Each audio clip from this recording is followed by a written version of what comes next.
بسم الله الرحمن الرحيم. السلام عليكم جميعا. ده فيديو إضافي علشان يوضح للطلبة إزاي تقدر تعمل assignment number 1. assignment number 1 اتطلبت في المحاضرة اللي فاتت، وآخر ميعاد للتقديم هو يوم الثلاث الساعة 3:15، يعني قبل بدء المحاضرة الجاية ب10 دقايق.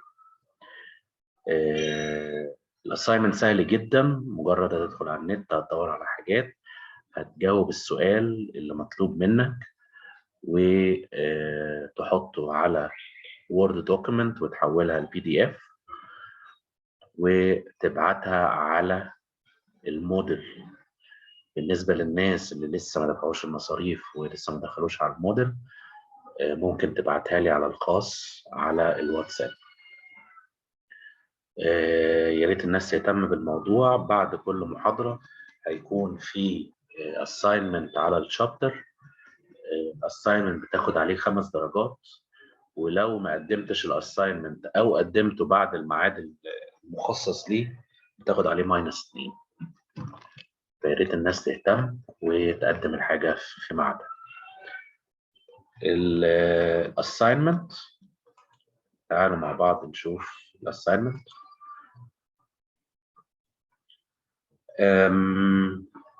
الاساينمنت عباره عن سؤال في نهايه الشابتر الاولاني في المرجع اللي شاركته معاكم اللي هو كاليستر الفاندمنتالز اوف ماتيريال ساينس. السؤال بيقول لك select one or more of the following modern items، يعني اختار واحد او اكتر من العناصر الحديثه اللي قصادك. أنا مش طالب منك أكتر من مثال واحد بس، يعني هتختار واحد بس من الحاجات اللي مذكورة هنا. تعالوا نشوف فين الليزر سبوت لايت. أوكي، يعني هتختار واحد من الأيتمز اللي موجودة هنا في الجدول.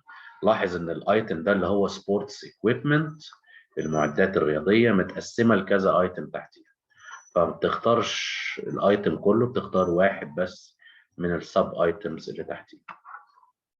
بيقول لك اختار ايتم واحد منهم واعمل بحث على الانترنت، انترنت سيرش in order to determine what specific materials، material واحدة أو كذا material are used and what specific properties these materials possesses.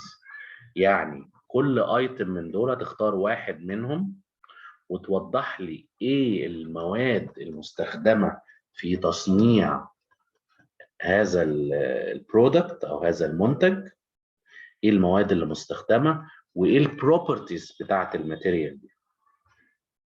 يعني مثلا السولار سيلز بصنعها من كذا وكذا والخواص بتاعتهم كذا وكذا بس. يعني الموضوع مش هيزيد عن صفحه. فيا ريت الريبورت بتاعك تكتب فيه اسمك واسم السكشن اللي انت فيه او اللائحه اللي انت فيها سواء 2012 او 2018، وتكتب الايتم او البرودكت اللي انت اخترته وهو السولار سيلز. تكتب ان انا اخترت السولار سيلز. وبعد كده الجزء اللي بعديها materials used in producing solar cells، هتقول ايه انواع الماتيريال المستخدمه في تصنيعها، وبعدين البروبرتيز اوف ذيس ماتيريالز. ما عنديش مشكله لو انت عايز تكتب الريبورت بتاعك بالعربي، مهم حاجه مفهومه وحاجه تبذل بيها جهد. عايز تحط صور، عايز تحط حاجه، ده يرجع ليك، ده طبعا بيحسن الجوده بتاعت الريبورت بتاعك. يعني ما يزيدش عن صفحه واحده، صفحتين بالكتير جدا. اتفقنا؟ ايه العناصر اللي موجوده؟ يعني هنا بيقول لك اول حاجه الموبايلات، السيل فونز او الديجيتال كاميرا، مش الموبايلات نفسها، البطاريات بتاعه الموبايلات او البطاريات بتاعه الديجيتال كاميرا، الشاشه بتاعه الموبايل، السيل فون ديسبلايز، السولار سيلز، الخلايا الشمسيه، الويند توربينز، توين توربين بليدز يعني الريش بتاعة توربينات الرياح. الفيول سيلز خلايا الطاقة.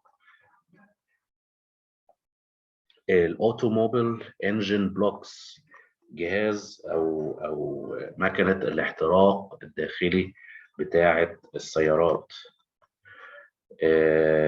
البادي بتاع الاوتوموبيل الجسم السيارة من الخارج ما عدا الستيل. يعني ما تمسكليش الستيل وتبتدي تشرح لي فيه، لا احنا مش عايزين الستيل، عايزين مودرن ايتمز. لان دلوقتي السيارات كان زمان بعمل الجسم الخارجي بتاعها من الستيل، لا انما هو الستيل تقيل، فدلوقتي بستخدم مواد اخف. حديثا بستخدم مواد اخف من الستيل. ايه هي؟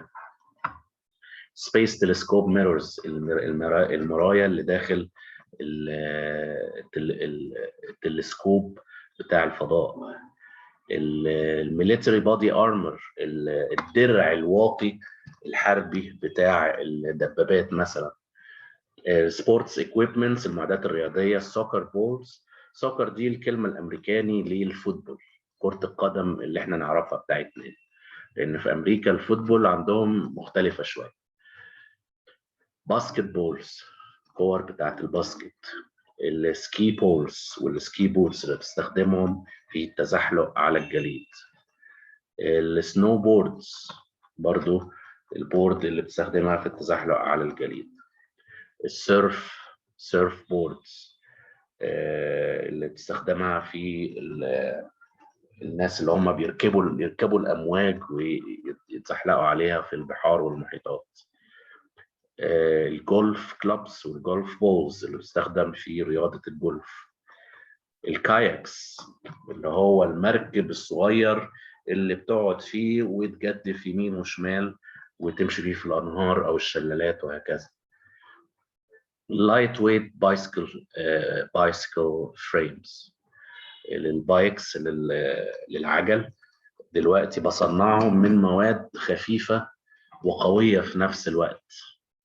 فايه المواد دي وخواصها ايه؟ دي الايتمز دي تختار واحد منهم بس وتعمل عنهم الريبورت. ربنا يوفقك. شكرا.